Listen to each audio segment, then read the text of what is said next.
สบายดีพ่อแม่พี่น้องยินดีต้อนรับทุกท่านเนาะบ่ว่าจะอยู่ในประเทศต่างประเทศเนาะบาวลีก็ขอต้อนรับเข้าสู่ช่องของบาวลีอีกคือเก่าคือเดิมเนาะกะ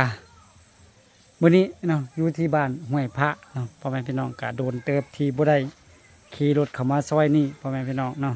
พอดีมีทางFC เนาะพ่อแม่พี่น้องเพิ่นถามหาหลายคนเนาะถามหาว่าให้เอามาเยี่ยมยามเนาะทางครอบครัวนะว่าเป็นอยู่จังใดเนาะกะโดนเนาะได้พ่อแม่พี่น้องที่เฮาบ่ได้เข้ามาเนาะมื้อนี้ก็เลยถือโอกาสเข้ามาแวะเวียนถามข่าวเบิ่งเนาะให้กับพ่อแม่พี่น้องได้รับชมนํกันเนาะว่าเป็นจังใดหั้นนะเนาะตอนนี้บรรยากาศก็คักพ่อแม่พี่น้องแรงๆเนาะแล้วก็แช่เบิ่งนํกันเนาะนี่ยืนอยู่นี่เนาะเลี้ยวไปก็เป็นทุ่งนาเลยนี่กำลังเขียวเนาะเขาเขียวงามเนาะคักพ่อแม่พี่น้องเนาะกาลองไปเบิ่งไปส้มน้ำกันเนาะว่าเพิ่นจะอยู่เฮือนบ่นะเฮาก็ยังบ่ได้เข้าไปเถอะลองไปเบิ่งเนาะหอมเฮือนเพิ่นก็เข้าไปยากพอสมควรนี่ ก็คือเป็นหอมน้อยๆแบบนี้เนาะเบียดเข้าไป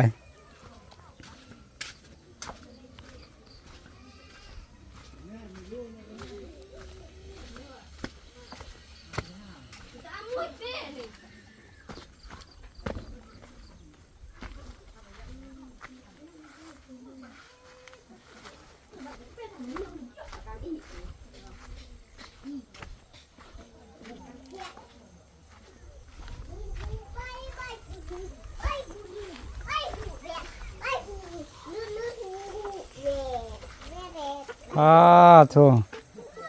สบายดีสบายดีลืมแล้วที่สบายดีนั่นเลยสบายดีฮัมนั่งสบายดีโดยกินข้าวปุ้น แม่เด้แม่ก็พอเด้ไปถึงคนที่โอ้มาจะกินโดยสบายดีทิมโอ้เฮ็ดข้าวปุ้นสู้ลูกกินบ่ได้มาหาโดนเด้ไปเก็บกลองยางโอ้ไปเก็บแกนยางเพิ่นเฮ็ดข้าวปุ้นสู้ลูกกิน ปุ่นเนาะอยู่เฮือนเพิ่นเนาะเลี้ยวไปก่อนนี่เป็นทุ่งนาแบบนี้เลยคักๆเนาะ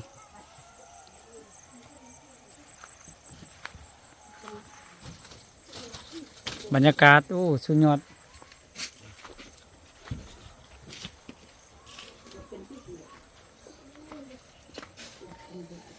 อันนี้คือผู้กินน้ำหมูอันนี้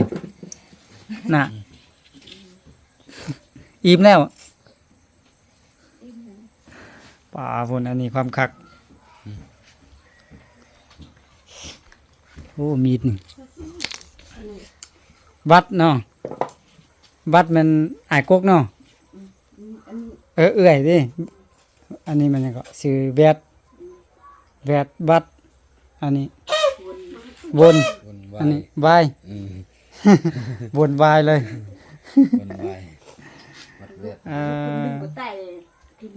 ลูกหลานติแน่ฮูบนอนเสียโดนแล้วได้จักเดือนเนาะปีแล้วว่า3 ปี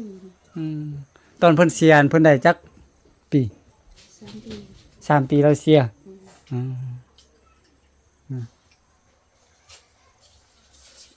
เฮาบ่ได้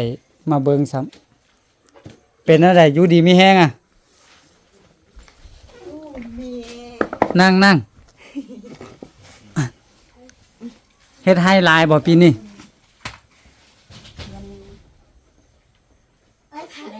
บ่ได้เฮ็ดติเฮ็ดปลูกข้าวจักกะโลงเป่าครึ่งเป่าครึ่งหลายเนาะไก่บ่ลมหัวลมอย่างดีดักติบ่นึ่งหมูกินคือปีนั้นซะบ่ได้เข้า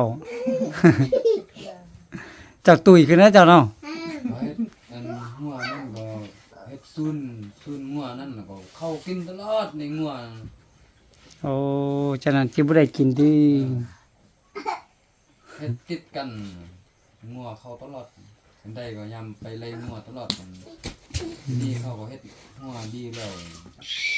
ล้วตอนนั้นก็ นั่งไหม พา นั่งนะแม่ ไป ไปนั่งไหมไปนั่งน้ำแม่ไปวัดแวดเอาแม่แม่หักพอหักแม่แพงอยู่ต่างประเทศเพิ่นอยากเห็นนี่เพิ่นบ่เห็นโดนนี่ตั้งใจมาหานี่วัดบ่เข้าโรงเรียนแล้วติเข้า เข้า เข้าปอหยังแล้ว บ่ซ้ำ ปสามแวดดูเข้าปอหยังแล้วมแล้วติ บ่หา ปห้าปห้าปีหน้าก็ขึ้นมหนึ่งก็แม่นน่ะมหนึ่งสิไปเข้าทางใดบัดนี้มหนึ่งสิไปเข้าทางใด อยู่บ้าน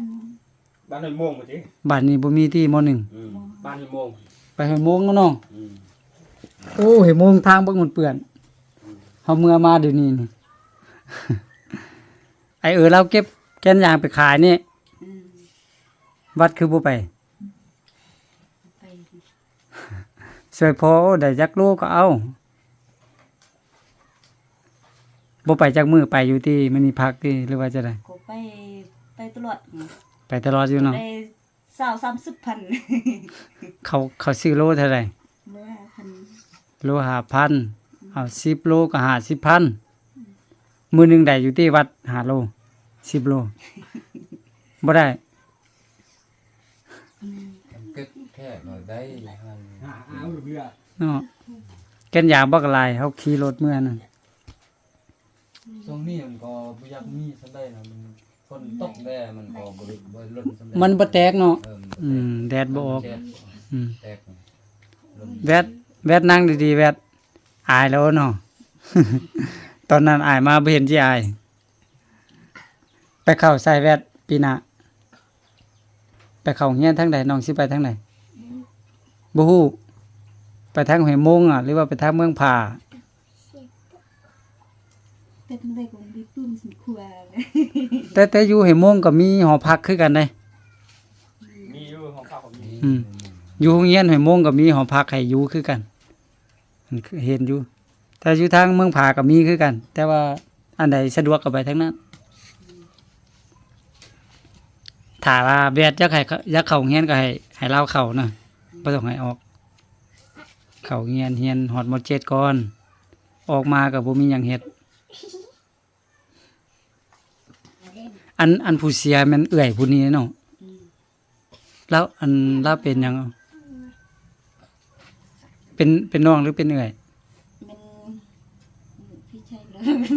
นอกที่ เป็นน้อง เออนอก เป็นน้องของวายนี่เนาะเอาวายจักปีแล้วซั่นเดี๋ยวนี้ 4 ปี 4 ปีเราอันผู้เสียเสียตอนอายุ3 ปี ก็ปีแล้วเด้อปีแล้วปีก่อน ปีเดียว อันนี้4 ปี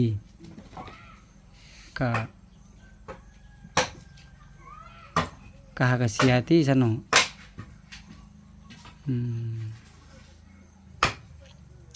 เฮ็ดบ่อนเดียวหั่นให้ ที่ ให้เฮ็ดบ่อนเดียว บ่กลัวนี่เลย ปีแล้วได้เข้าลายบ่ปีแล้ว บูเบิ่ง ได้จักเป่า ปีเดียวได้แต่35 35เป่าก็พอกิน บ่ บ่พอซื้อเอาตื่ม คนนี่ซื้อแพงเนี่ยเป่าหนึงก็ล้านหนึง เป่าหนึงน่ะ นี่อยู่บ้านเฮาเขาขายนี่ เขาขายโลเท่าใดซั่น โล8,000บาท8ก็เดี๋ยวนี้เขาเศร้าก็เดี๋ยวนี้ บ่ข้าวเปลือกนี่ เขาเพื่อกันเขา ก็บ่ตู้ ขายอันโล8,000ว่า ข้าวเปลือกน่ะ เขาเพื่อ โอ้แพงแท้อยู่บ้านเขาขายกิโลหนึง 6,000ข้าวเปลือก มี8,000นั่น แต่เป็น พอซื้ออันเอาอัน2เป่าแล้วก็ไล่ก็ตกพอเป็น500,000 600,000 เอากินแล้วเรากินข้าวน่ะบ่แล้วติบ่แล้วก็กิน เอามากินอยู่นี่เลยสิเป็นว่าหยัง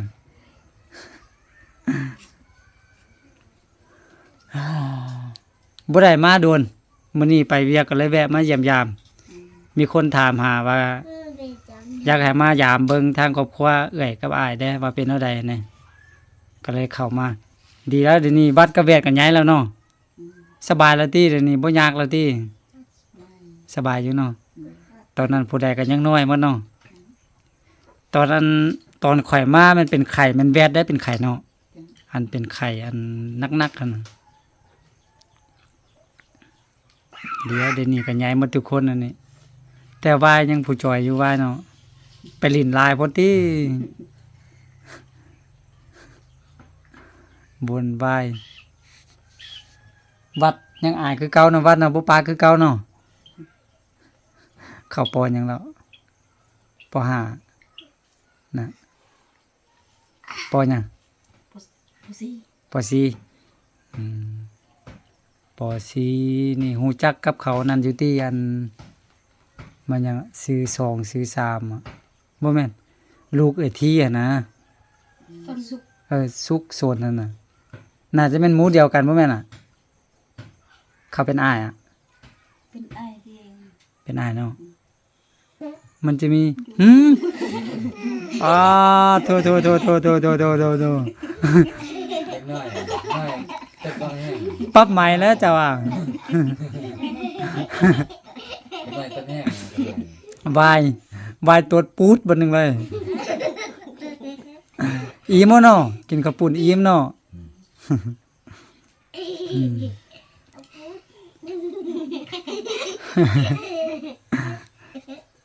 ไอ้ที่เรามีลูก3คนไปโรงเรียนส้นเผาหมดแล้ว ไปส่งคนเด้ เนาะอันนี้บ่อยากไปอะสนวัตร ไปก็บ่ได้ปึ้มสินครัวบ่มีเงินเก็บ สามนครัว ไปสุกไป ก็บ่หมดหลายติเฮ็ดสามนครัว ว่าเฮ็ดหยังบ้านทำมา3ล้านมันมาเพียงพูด อ้าวเฮ็ดสามนครัว3ล้านพุ่นน่ะ รับรู้เป็นไหนค่ะมึง ป้าคือแพงแท้ จะโทร เงินมีเงินเดือน5เส้น6เส้นมาทำมาสิเฮ็ดปึ้มก็เพียงทำ3ล้านมี3ล้านสิเฮ็ดตรงนี้สิเฮ็ด ถ้าสิไปโรงเรียนส้นเผาอันต้องมีสามนครัวจุนี่เนาะถ้าได้ไปโรงเรียนส้นเผาก็ดี มันโรงเรียนส้นเผาเขาเจ้ามีข้าวให้กินหั่นน่ะแต่ว่าบ่หลายก็พอมีกินหน่อยหนึงพอใครแวดบ่อยากไปแวด อยากเข้าอยู่นี่เอาอยู่นี่ย่างไปได้ลำบากได้ ถ้าไปส้นเผาก็สบาย มีหอพักโรงเรียนกินนอนหั่นน่ะเขางามอยู่ที่เขาให้น่ะงามเนาะยังบ่มานเทื่อเนาะมานเหรอ นั่น มานแล้วเนาะใส่ข้าวดอข้าวปี เขาดู ข้าวดอนี่ประมาณเดือน11ก็ได้เกี่ยวเนาะประมาณสิได้หลายอยู่ที่ปีนี้ โอ้เป่าปลายนี่โอ้หลายเด้ เป็นหน่วยดอยพุ่นติ ดีก็จะได้ไล่ ถ้ามันงามเนาะข้าวสารข้าวเปลือกหมดเลยเดี๋ยวนี้น่ะ หมด เอาเงินทางใดไปซื้อ ไปเก็บย่างเก็บเงินเอาเงินไปซื้อ ซอก ย่างโบราณ ซอกนี่ซอกนั่นขายแล้วก็ซื้อเอาเนาะเด็กน้อยก็แข็งแรงหมดทุกคนก็บนบายบ่มีไผเป็นหยังก็ ตอนนั้นก็มีคนเจ็บมันนี่แล้วก็เงินอันนี้ ปกติของเด็กน้อย ให้ได้พืช หายใจฟืด ไปสักยาไปกินยา หายใจฟืดผมยาวพุ่นนี่ตัดผมแม่ดีเลย ในบ้านน่ะตัดผมดีมันบ่นักแน่ สรุปไหว้ผู้ใดตดตะกี้ผู้ใดตดยกมือผู้ใดตดยกมือเสียขนมให้นี่เอาอ่ะเอาบ่นี่ เอาบ่น้องตดแม่น่ะตะกี้แม่น่ะยอมรับก่อนแม่ แม่น่ะ เราแต่รุ่ม แม่น อ่ะกินบ่อ่ะเฮ็ดขอบใจดีๆมึงรู้เปลี่ยนบ่ลองเฮ็ดเบิ่งเอาขอบใจเอาบ่ต้องอาย เครียด เรียนหนังสือแห้งขึ้นเมื่อห้องใหญ่ที่เขาต้องกล้าหาญแวดบ่ต้องอายเด้ออายจะนี่แล้วแหละเข้าสังคมบ่ได้แหละเน่ต้องกล้าปากกล้าเว้านะสมมุติเฮาเข้าโรงเรียนเนาะสมมุติเฮาอายอยู่เฮาก็บ่กล้าถามอาจารย์ สมมุติเฮาบ่เข้าใจเนาะเฮาว่าอาจารย์น้องบ่เข้าใจบ่นี้บ่นั้นบ่กล้าถามเด้เฮาก็บ่ฮู้เฮาต้องบ่อายเด้อฝึกไว้ถ้าน้องอายจะนี่แล้วแหละเอาไอ้ทีมฝากให้ไอ้เด้อเด้อ คิดฮอดไอ้ถ้าเล่าอยู่บนปากลมปากหัวเลยมาสุดนี้ไปเห็นเราซ้ แกนยางขึ้นหมู่มอง ำอืม เจ็บเอว เศร้าหุ้น เอวเจ็บอึกนี่นะไป ไอ้น่ะ อืม อ่า ไปเก็บแกนแล้วมีเงินไปซื้อกินยากินหยัง มันเจ็บโดนเราหรือว่าไปเก็บแกนยางเราเจ็บ ดี เจ็บพึ่งดิ เจ็บเพิ่งเราเออโอ้ถ้าเจ็บจังนั้นก็มีเงินมีคำก็ไปกวาดเบิ้งเป็นนี่เป็นนั่นถ้าว่าเป็นลายมามันแห้งยากอะนะงานเป็นหน่อยก็ไปให้เพิ่นกวาดมันจะดี นั่นแหละมาเยี่ยมยามถามข่าวเบิ่งพอดีมี FC พ่อแม่พี่น้องเพิ่นถามหาครอบครัวเอ้ยเนี่ยก็เสียใจนำเน้อลูกอันผู้เสียชื่อมันหยังหัวผู้นั้นน่ะฮะวิวิเสียใจนำเพิ่นเจ็บโดนบ่ รถรุ่นนี้มันเจ็บมัน3 โมง 4 โมงนะเจ็บก็ไปหมอมาทัน แดง เจ็บแบบใด มันบ่เจ็บ2 3 มื้อมันเจ็บแต่มื้อนี้ก็ตายมื้อนี้นะ เจ็บมันหยังอ๋อ เจ็บหยังก็บ่ฮู้เลยมันหักเดี๋ยวก็ตาย อ๋ออ๋อ ไปหมอมันก็ทัน ไปบ่ทันเนาะ ไปแล้วอะให้ยายหยังกินแล้วก็หักไป อืมอ้าวคือเป็นฉะนั้นเนาะกลับก่อนซะนะฝากความหายเด้อ มื้อหน้ามีเวลาเขามาเยี่ยมยามตื่มนะยามได้ข้าวได้น้ำสิมาเบิ่งว่าได้หลายส่ำใด อ่าโดย จ้างอันนี้ ป้าโทเฮ็ดมาหยังอันนี้ มีชัวแบะใส่ โอ้ชัวเบะเพิ่นมีรายการนี้ดังไฟกองบ่ใหญ่นี่ซูมไฟนี่ แบะใหญ่แบะน้อยแบะน้อย 5,000น่ะก็แล้วหรืออ้วนเนี่ย เพิ่นสิดังไฟอยู่นี่โอ้คักเนาะเฮือนนี่เนาะเลี้ยวไปเนาะเป็นทุ่งนาเนาะสบายหูสบายตา เกียร์นี่ก็เป็นกล้องอันนี้เกยเนาะหน้านี่ หน้านี่นะ พ่อเราคายหมดนี่ โอ้ ท่านเราเข้าบ่คายนี่เดี๋ยวนี้เขาไหว้ว่าเฮ็ดหน้ามาเพื่ออะไรเขา ตอนนั้นนี่เป็นหน้าของพ่อทิมนี่ แม่น แล้วเพิ่นขาย คาย อันนี้ขายให้ทองอ่ะติอันนี้ อันนี้คายคนบ้านเฮาอยู่ใต้พุ่น เป็นนันทุ่งนาคุมอันอย่างปลากินนี่ อ๋อ ไปทองมันนี่ ต่างรักไฟนี่ไปอ่ะ ตั้งใจไปพุ่นแล้วทางใต้พุ่นกับแม่นคือกัน เป็นไข่พ่นอยู่เวียงพัฒนาเอานี่ อืม เขาหมดนี่ตั้งนี่ไปจำพุ่นพออยู่ใต้พุ่นนี่ เนาะอ๋อโอ้ที่จริงเพิ่นมีนาหลายแล้วเนาะ นาลายเขานี่บินลายไข่หมดนี่ก็ยังแม่นนี่ไข่หมด อันนี้น่ะ ดิ โอ้นี่ปลูกยางแล้วดีเนาะ นี่เขาปลูกยาง อืม โอ้ดินเราฮอดพุ่นเป็นจุดแล้ว ปัดลูกบ่มีบอลอยู่เลยเนาะอันนี้เฮาได้ซื้อให้แล้วดินตอนนี้ เฮาซื้อให้เฮาปลูกให้ได้เฮือนหลังนึง แล้วซ้ำนี้ชื่อเด็ด ฮะ อันนี้ ตอนซื้อกันคือว่าจักล้านก็ลืมมันโดดประมาณ5ล้านนี่บ่ประมาณนั้น เพราะมันโดนนั่นน่ะบ่จื้อดีปานนั้น ประมาณนั้นแหละกลับก่อนมานี่นะกลับกันได้อทีมเลย โดยห้องน้ำยังใส่อยู่ติ ใส่อยู่ มันมีน้ำแล้วแต่แห้งตักมาใส่อยู่นี่ รู้อยู่ได้ นี่อุ้งน้ำ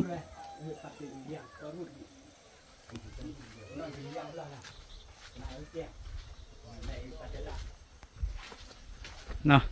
ก็มาเยี่ยมยามทำข้าว ทางครอบครัวของไอแล้วก็เอ่ยทิมเนาะให้พ่อแม่พี่น้องได้เบิ่งนำกัน ก็คือตอนนี้เพิ่นก็สบายขึ้นหลายแล้วเนาะเพราะว่าลูกใหญ่แล้วนะช่วยเวียกช่วยการน่าจะได้หลายพอสมควรเนาะสำหรับทางวัดกับแวดเนาะก็ใหญ่แล้ว เขาเฮียนก็อยู่ป .4 ป .5 หมดแล้วเนาะก็ดีใจเนาะแต่ว่าก็เสียใจน้ำเพิ่นที่เสียลูก